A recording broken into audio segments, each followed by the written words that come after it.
पाकिस्तान के मायानाज स्नाइपर राजा ज़ीशान हैदर की हंगामा खेज दास्तान।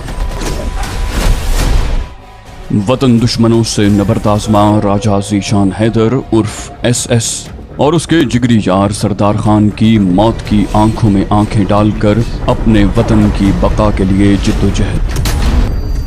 कदम कदम पर सनसनी और असरार के रंग लिए ऐसे वाक़यात कि सुनने वालों के सांस थम जाएं। स्नाइपर और स्पॉटर के बाद हाजिर खिदमत है इसी सिलसिले की नई कड़ी, स्नाइपर का तीसरा हिस्सा शूटर।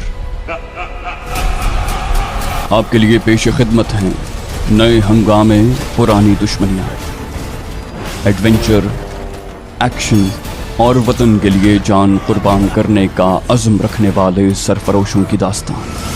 रियाज आकिब कोहलर के कलम से निकला एक लाजवाल किरदार।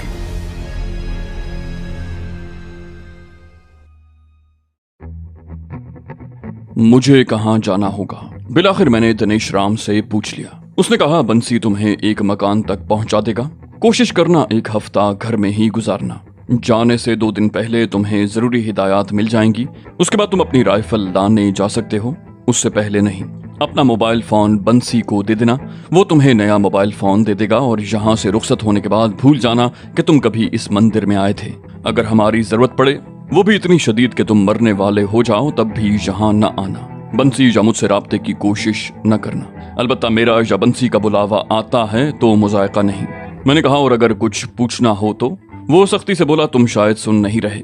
मैंने कहा है, अगर हमसे राब्ता करने पर तुम्हारी मौत टल सकती है तो मर जाना, मगर खुद से राब्ता न करना। मैंने हंसते हुए कहा, ऐसा तो नाफरमान औलाद को कहा जाता है। उसने खुशमकी नजरों से मुझे घूरा और फिर नाक से गहरा सांस खींचते हुए कहा, नाफरमान हो तो वाहियात इस्तफसार कर रहे हो ना? मैंने खफीफ अंदाज में कहा, क्षमा चाहता हूँ महाराज, बेफिक्र रहें, इन हिदायत पर अमल करने की पूरी कोशिश करूंगा। वो सख्त लहजे में बोला, कोशिश तब की जाती है जब तुम्हारे पास इंतखाब की सहूलत मौजूद हो। बरखुरदार, मैंने ऐसी कोई गुंजाइश नहीं छोड़ी। मैंने सादतमंदी से सर हिला दिया, कहा, जी महाराज। चंद और अहकामात मेरी समातों में धकेल कर उसने अलविदाई मुआनिका करते हुए मुझे जाने की इजाजत दे दी। बंसीलाल सुरंग में मेरा मुंतजिर था। वीर जी, लंबी गपशप हो रही थी। मैंने बेचारगी जाहिर की, कहा, गपशप कहाँ थी भाई, लंबी चौड़ी हिदायत मेरे कानों में ठूंसी जा रही थी। वो मुतबस्सम हुआ, बोला, वो तो मेरे पास काफी से ज्यादा हैं। मैंने कहा, फरमाएं। वो सीढ़ियों की तरफ बढ़ते हुए बोला, यहाँ नहीं। सीढ़ियां चढ़ते हुए हम काठ कबाड़ वाले कमरे में पहुंचे। बंसी ने बाहर झांक कर एहतियाती तदबीर पर अमल किया और मुझे साथ आने का इशारा करते हुए बाहर निकल गया। थोड़ी देर के बाद हम उसके कमरे में थे। फिलहाल आराम करो, तुलुए आफताब से पहले निकलेंगे। मुझे हिदायत देता हुआ वो निकल गया। सुबह मैं बगैर नाश्ता किए बंसी लाल की मायत में चल पड़ा। हस्बे साबिक हम मंदिर से रक्शे में बैठ कर निकले थे। बंसी के इशारे पर एक चौक में उतर गए। मुख्तलिफ गलियों से गुजारते हुए वो मुझे एक क्वार्टर नुमा मकान में ले आया। थोड़ी देर मेरे साथ बैठकर उसने लंबी चौड़ी हिदायत दी और फिर अलविदाई मुआनिका करके वापस हो गया। मैं दोबारा अकेला रह गया था और हिदायत के मुताबिक किसी से राब्ता नहीं कर सकता था। खैर, ये इतना मुश्किल भी नहीं था। यूं भी हमारा ताल्लुक काम की हद तक ही था। कोई जज्बाती वाबस्तगी नहीं थी कि कुछ खास महसूस होता। अगले 4 दिन मैंने वहीं गुजारे। बस खाने के औकात में खोली से निकलता था, बकाया वक्त टीवी के सामने गुजरता। श्रीनाथ के भक्त काफी तपे हुए थे और कातिल को सरगर्मी से तलाश कर रहे थे, मगर उनके हाथ कोई सुराग न लगा था जिसकी बुनियाद पर अपनी तलाश को किसी किनारे लगा सकते। अजीब बात यह थी कि खबरों में न तो किसी पाकिस्तानी जासूस का जिक्र किया गया था और न बतौर स्नाइपर मेरा जिक्र था। यहाँ तक कि मोहन भिमानी और उसके चेलों के बारे में भी ये वजाहत नहीं की जा रही थी कि उनका कातिल कोई एक ही शख्स था। 1-2 गैर मारूफ चैनलों ने श्रीनाथ की मौत का सबब किसी शातिर और माहिर स्नाइपर को ठहराया था। तज्जिया निगार का कहना यही था कि मुहाफिजों के घेरे में मौजूद श्रीनाथ के सर में गोली मारने वाला कोई आम शख्स नहीं हो सकता। उसने दुश्मनी की वजह श्रीनाथ का 1-2 माह पहले दिए हुए बयान को ठहराया था, जिसमें श्रीनाथ पाकिस्तान को दहशतगर्द मुल्क करार देकर भारत सरकार को उसके खिलाफ जंग करने का मशवरा दे रहा था। उसके तईं श्रीनाथ महाराज के बयान में एक असर था और अगर वो उसी तरह भारत सरकार पर जोर देता रहता तो जल्द ही भारत ने पाकिस्तान पर चढ़ाई कर देना थी। बस इस खतरे से बचने के लिए पाकिस्तान ने अपना खुसूसी स्नाइपर भेजा जिसने महाराज श्रीनाथ की हत्या कर दी। पाकिस्तानी स्नाइपर के जिक्र के साथ उसे कुछ अरसा पहले हुए धीरेंद्र शुक्ला और अभी 2-3 माह पहले हुए विघ्नेश शुक्ला का कत्ल भी इसी सिलसिले की एक कड़ी लगा। गो उसने साबिका कड़ियों को हालिया कत्ल के साथ मिलाने की भौंडी कोशिश की थी, मगर इत्तेफाक ये था कि उसका अंदाजा दुरुस्त था। 1-2 रोज तो श्रीनाथ का कत्ल खबरों की सुर्खी बना रहा, मगर जल्द ही उसकी जगह कई ब्रेकिंग न्यूज ने ले ली। जितनी ज्यादा भारत की आबादी है उस हिसाब से तो वहाँ हर घंटे में ब्रेकिंग न्यूज मिल जाती है। 5वें रोज शाम ढले दरवाजे पर दस्तक हुई।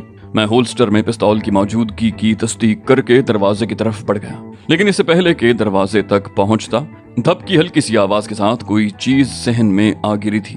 बरामदे में जलते बल्ब की रोशनी सहन तक पहुंच रही थी। मैंने करीब होकर लिफाफा उठा लिया। यकीनन दिनेश राम ने सफर का बंदोबस्त कर दिया था। कमरे में आकर मैंने दरवाजा कुंडी कर दिया और लिफाफा खोलकर देखने लगा। उसमें सरहद पार करने की तफसील बताई गई थी। मुझे बाड़मेर के रास्ते इंडिया की सरहद उबूर करना थी और ये सफर तीसरे रोज सुबह सवेरे शुरू होना था। बाड़मेर इंडिया का सरहदी शहर है, काफी बड़ा शहर है और रेगिस्तानी इलाका है। उसकी सरहदें 3 अतराफ में जोधपुर, पाली और सरोही से मिलती हैं, जबकि मगरबी जाने पाकिस्तान का सहरा शुरू हो जाता है और मुझे सहरा ही पार करना था। कुछ सफर पैदल, कुछ सवार होकर। मुझे सरहद पार करवाने वाले रहनुमा से मुझे बाड़मेर जाकर मुलाकात करना थी।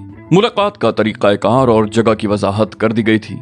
तफसीलात को 2-3 बार पढ़कर मैंने जहन नशीन किया और कागजात को जला दिया, क्योंकि उसके बारे में यही हिदायत मिली थी। जाने से 1 रोज पहले मैंने देवगढ़ का रास्ता नापा। बज़ाहिर वहाँ हालात बिल्कुल ठीक थे। जब सरकारी तौर पर कोई खास सरगर्मी नजर नहीं आ रही थी तो श्रीनाथ के चेले चांटों में इतनी हिम्मत मफकूद थी कि जाती तौर पर सरगर्मियां दिखाते। श्रीनाथ और मोहन भिमानी की हलाकत के बाद उसके आदमियों में कोई ऐसा तगड़ा शख्स मौजूद नहीं था जो श्रीनाथ की सल्तनत को संभाल सकता। घंटों में ही सारी तंजीम धड़ाम से जमीन बोस हो गई थी। जिसका जितना जोर था उतने हिस्से पर वो काबिज हो गया। मेरे पास चूंकि अपनी सवारी मौजूद नहीं थी, इसलिए मैं अवामी बस में वहां पहुंचा था। मतलूबा पहाड़ी की तरफ जाते हुए मुझे कोई मशकूक शख्स नजर नहीं आया था जो निगरानी करता नजर आता। बज़ाहिर बेपरवाही से, मगर असल में निहायत मोहतात और चौकन्ने रहकर SR1 की जगह तक पहुंचना था। झाड़ियां हटाने पर कोह के मुंह पर रखे पत्थर सलामत नजर आए।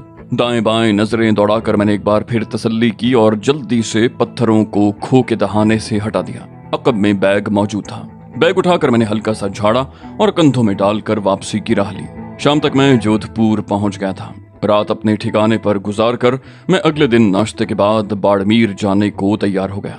दिनेश राम ने अखराजात के लिए रकम की पेशकश की थी, मगर मेरे पास अच्छे खासे पैसे मौजूद थे, इसलिए मैंने खुश दिली से मना कर दिया। जोधपुर से बाड़मेर तक करीबन 200 किलोमीटर फासला बनता है। आरामदेह बस में ये फासला 2.5-3 घंटों में आराम से तय हो गया था। अपने रहनुमा से मेरी मुलाकात अगले दिन तय थी, इसलिए मैंने पहले किसी रिहाइश की तलाश जरूरी समझी। बस अड्डे से मैं पैदल ही निकल आया था। सड़क किनारे एक होटल देखकर मैं उधर मुड़ गया। वो बिल्कुल ऐसा ही होटल था जैसा उमूमन सड़क किनारे बने होते हैं, बगैर 4 दीवारी के सहन जिसमें ग्राहकों के बैठने के लिए प्लास्टिक की कुर्सियां, लकड़ी और लोहे के बेंच और चारपाइयां रखी हुई थी। लकड़ी की मेजें भी काफी तादाद में थीं, जिन पर जग और ग्लास रखे हुए थे। दाएं जानिब 2 ट्रक, 3 कारें और चंद मोटरसाइकिलें खड़ी थीं। होटल की असल इमारत तवील बरामदे और हॉल नुमा कमरे पर मुश्तमिल थी। बरामदे ही में एक जानिब बावर्ची खाना बना हुआ था, जहां तंदूर पर ताज़ा रोटियां लगाई जा रही थीं, और सच कहूं तो इन्हीं गरम गरम रोटियों ने मुझे उस तरफ मुतवज्जे किया था। लोगों के सामने 3-4 किस्म के पकवान नजर आ रहे थे, लेकिन मुझे जिसने लुभाया था वो आलू मटर गाजर का सालन था, जिसमें चिकन की छोटी छोटी बोटियां शामिल थीं। SR1 का बैग पहलू में रख कर मैंने एक चारपाई पर नशिस्त संभाली। इसी असना में चराग के जिन की तरह बैरा नमूदार हुआ। अपनी पसंद बताकर मैं दाएं बाएं का जायजा लेने लगा। मेरी आदत थी कि किसी भी जगह बैठते वक्त सबसे पहले भागने के रास्तों का तयन करता, गोली वगैरह से बचने के लिए सबसे करीबी आड़ का चुनाव करता, और ये आदत उस तरबियत के मरहून मिन्नत थी जो पाक आर्मी की वसातत से मुझे करने का मौका मिला था। बैरे ने सबसे पहले ताज़ा पानी का जग भर कर मेरे सामने रखा। ग्लास मेज के परले किनारे पर पड़ा था। मैंने ग्लास उठाने को हाथ बढ़ाया, तभी टन की आवाज से ग्लास हवा में उड़ता हुआ दूर जा गिरा। किसी की समझ में कुछ न आया था कि ग्लास को आखिर हुआ क्या था। तमाम नागवारी से मेरी जानिब मुतवज्जे हो गए थे। अलबत्ता मुझे सेकंड के 20वें हिस्से से भी कम वक्त में अंदाजा हो गया था कि ग्लास किसी माहिर स्नाइपर की गोली का निशाना बना था। एक हाथ से SR1 का बैग पकड़ते हुए मैंने छलांग लगाई और जमीन पर लेट गया। उसके साथ ही क्रॉल करता हुआ करीबी आड़ की तरफ बढ़ा जो एक बड़े तने वाले दरख्त की थी। आड़ पकड़ते ही मैंने दाएं बाएं नजर घुमाई। तमाम हैरानी से मेरी तरफ मुतवज्जे थे। अब तक किसी अहमक को अंदाजा नहीं हुआ था कि क्या हुआ था। खुशकिस्मती से ग्लास की सीध में कोई गाहक नहीं बैठा था, वरना उसके जिस्म में रोशनदान खुल गया होता। मैं जल्दी से सोच के घोड़े दौड़ा रहा था कि आखिर गोली चलाने वाले का मकसद क्या था और जो शख्स जस्ती ग्लास का निशाना बना सकता था उसे मेरे सर में गोली ठोकने में भला क्या दुश्वारी थी। मैंने बैग कंधों में पहनकर ग्लॉक हाथ में थाम लिया था। अंदाजा था कि मुझे घेरने की कोशिश की जा रही थी और वो मुझे जिंदा पकड़ना चाहते थे।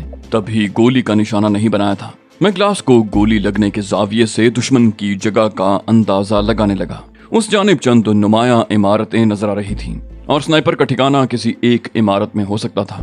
अगर उसकी गोली किसी शख्स के जिस्म में लगी होती तो ये अंदाजा करना ज्यादा सहल था, मगर गोली ग्लास को लगी थी और ग्लास उड़कर कहीं दूर जा गिरा था। गोली लगने के निशान को जांचे बगैर स्नाइपर की जगह का अंदाजा लगाना बहरहाल काफी दुश्वार है।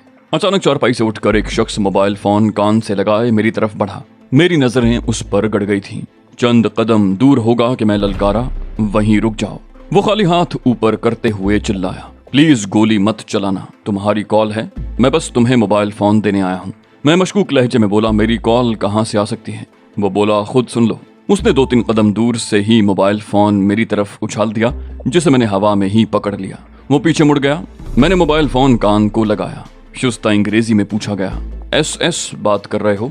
मैं शिशदर रह गया। उसके लहजे में गहरा तंज और इस्तेहजा पोशीदा था। मैंने बेसब्री से पूछा, कौन हो तुम? वो हंसा, ये ज्यादती है, पहले सवाल मैंने पूछा है। मैंने मोहतात अंदाज में कहा, अगर कहूँ कि तुम्हें कोई गलत फहमी हुई है तो? उसने कहा बुलंद किया, बोला ये तो खैर सफेद झूठ होगा। अतराफ में नजरें दौड़ाओ, क्या किसी और शख्स को अपनी जगह छोड़कर इतनी जल्दी से आड़ पकड़ते देखा है? मैंने कहा, क्या चाहते हो? वो फिर मजाहिया अंदाज में बोला, मेरे सवाल का जवाब गोल करके अपने सवाल किए जा रहे हो। मैंने तस्लीम किया, शायद लोग मुझे ही SS कहते हैं।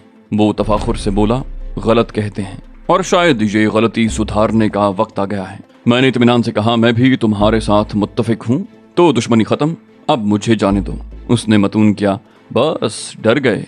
मैंने गहरा सांस लेते हुए कहा, हाँ, जिंदगी तो हर किसी को प्यारी होती है ना।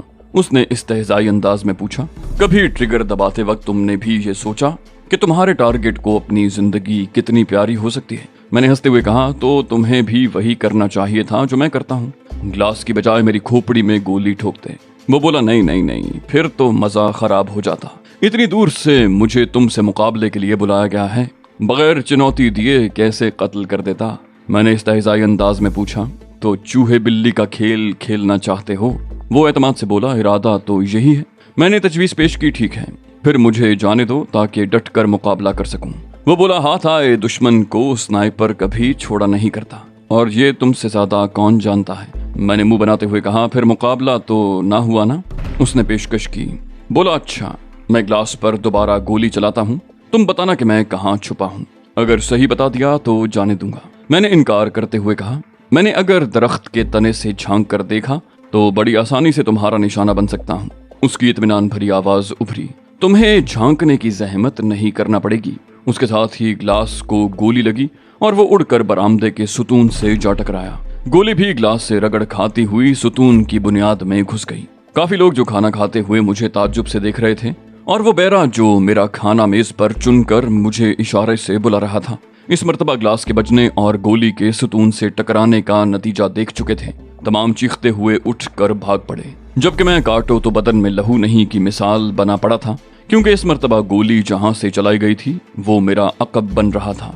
इसका साफ मतलब यही था कि मैं इस वक्त एक से ज्यादा स्नाइपरों के निशाने पर था, और स्नाइपर भी ऐसे जिनका निशाना छोटे से ग्लास पर भी नहीं चूक रहा था। यकीनन शेर को सवा शेर टकरा गए थे। तो दोस्तों, ये थी हमारी आज की एपिसोड। जैसा कि आप लोग जानते हैं कि ये कहानी साथ साथ लिखी जा रही है, तो ये हो सकता है कि इसकी अगली अक़सात आने में थोड़ी ताख़ीर हो जाए। उम्मीद करते हैं कि आप हमारी सिचुएशन को समझेंगे और हमारी दूसरी सीरीज को भी फॉलो करते रहेंगे। हमारी कोशिश है कि जल्द से जल्द आपके लिए मजीद अक़सात लेकर आते रहें। तब तक आप हमारी दूसरी सीरीज देख सकते हैं और सिराज टीवी पर आप इस्लामी कहानियां भी फॉलो कर सकते हैं। इंशाल्लाह अगली वीडियो में आपसे मुलाकात होगी, तब तक के लिए अल्लाह हाफिज।